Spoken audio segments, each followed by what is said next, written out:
All right, Becky, thank you very much for spending this time with us. And I know that this is going to be difficult for me just because of the fact that I've been so involved in this sexual abuse survivor stuff with Father Mark. This is the first time we've had a girl, a female, and a young person. So can you tell me how old you were when you were first abused? Yes, my abuse began around the age of 8. I don't remember exactly because, I was a child, but that's when my perpetrator moved into our parish in Alexandria, Virginia. Oh, wow. And so he began to groom our family, and at that point, the abuse began. Okay, so he came to your area about when you were about 8, and who was your abuser, and how did he kind of get into your life and with your family? My abuser was Father William Reinecke, and he was a newly ordained priest in 1965, and so he was assigned to our parish. And once he was assigned to our parish, he sort of adopted our family. My mother didn't drive, so he would drive my brother back and forth to altar boy practice, and then began to spend a great deal of time at our house. I gotcha. So your brother was an altar boy. Were you involved in the church too? Were you a server or? No, back then, no, there were no female servers. Okay. He just got very close with the family. Yes, and he would eat dinner at our house, take vacation with us. Oh, wow. Hold masses in our house, prayer meetings, you name it, he did it. Okay, and your recollection of him during that time? I mean, it sounds like he was an honored guest in your family, almost another family member, it sounds like.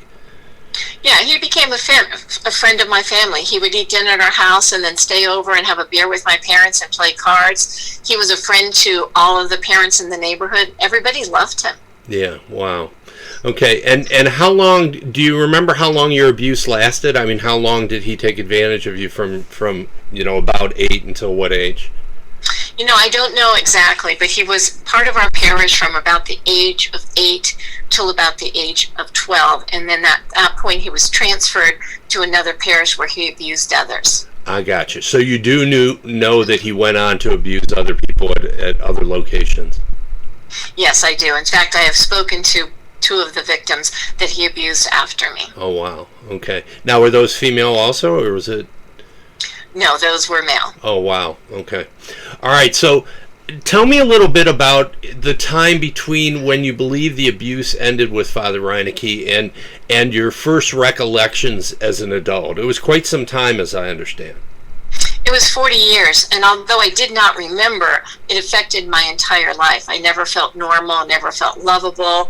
I felt like something was wrong with me, but I didn't know why. And it wasn't until the age of 48 when I came across a picture of myself with Father Reinecke sitting on the couch in my house that everything came flooding back. Wow. Now, did you go and talk to your parents at that point? Did they have any recollection? Did they know about the abuse? I mean, did they validate what you were feeling about this time in your life? I didn't tell my mother for a couple of years, and my father had passed away, and I was very thankful that my father had passed away. I think it would have broken his heart. Right. I did tell my mother, and she had a really hard time with it. She didn't understand why I didn't tell her, and she didn't understand how toxic that secret was for me and how much I had to keep it quiet. So no, I didn't tell them. I did tell my brother, and he also was abused by my perpetrator, and the first thing he said is that I remember the same things that you did. Oh, wow. Now, did he repress the memory also, or did he have pretty good recollection of what he went through? No, he had always remembered his abuse. Okay. And did he help you understand and remember what had happened to you during that period from 8 to 12? We really didn't talk about it too much. I think he had put it behind him, and he didn't really want to talk about it, but he did write a letter to the church in support of me, saying that he was also abused, and he backs up what I said. Okay, I can't wait to hear the full story. So how did this event and your recollection of the abuse, how did that change you at that point in your life? Because you said you were 48, right? So right.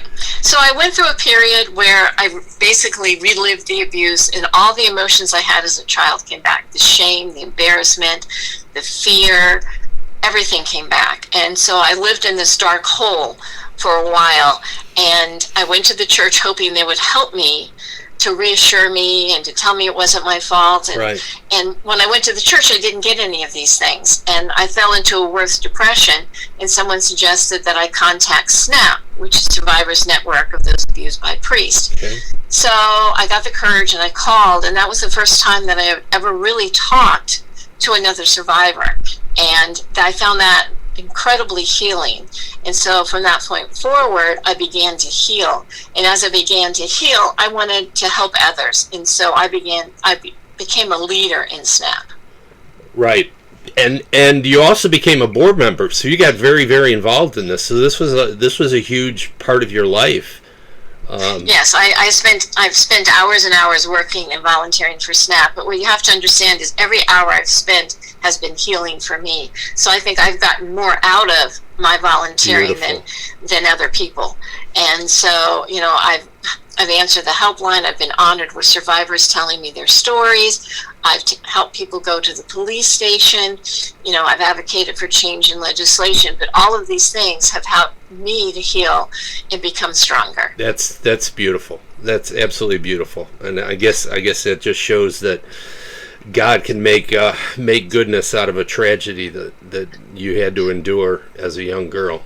That's amazing. Yeah, it reminds me of this song. I don't know if you've ever heard of it. It's called Beauty from the Pain.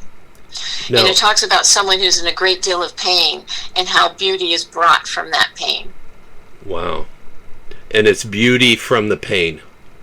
Beauty from pain. Beauty from pain. I'll have to look that up.